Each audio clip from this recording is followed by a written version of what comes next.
Hello guys, ito ang bagong update ko sa aking buhay baby.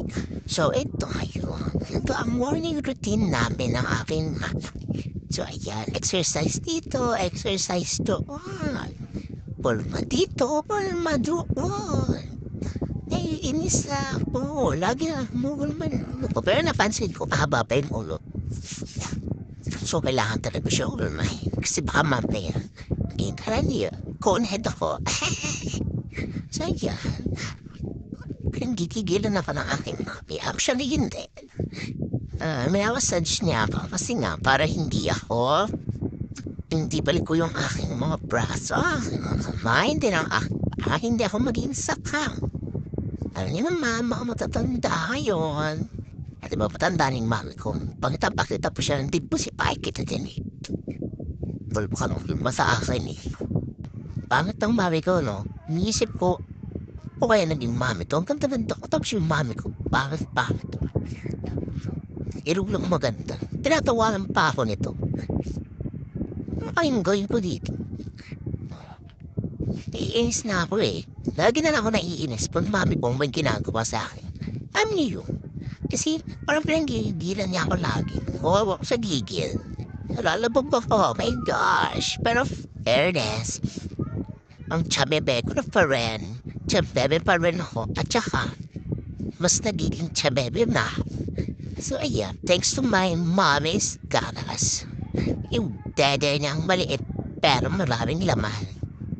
Ngayon, maliit pero maraming laman.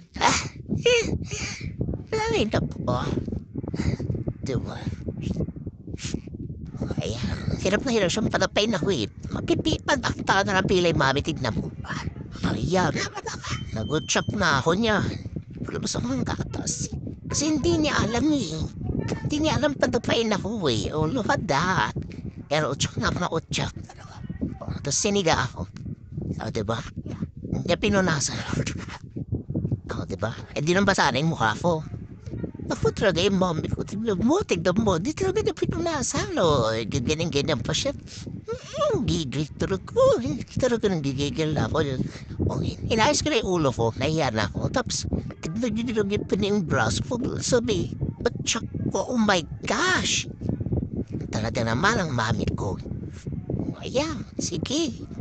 Ganyan ang ganyan. Nag-utsak na nga ako. Kung gusto mo, susuka ko lahat ng gatas na dinedi ko sa'yo. Tapos pag nagsuka ko, dedede na naman ako. Sa'yo na lang ka. Suka, dede. Talaga. Unas na sumuka ko, tsaka sa kamay ko yung tsak ko. Naman tinitignan ng nanay ko, tignan mo. Ganyan lang ang ganyan. Hapos. Ay naku. Sinipang kaya to. Magsalita kaya ako para malaman niya. Kanina pa yung tsak ko, basang-basa na ako. Kakainis talaga. Paano kaya magsalita? Paano kaya?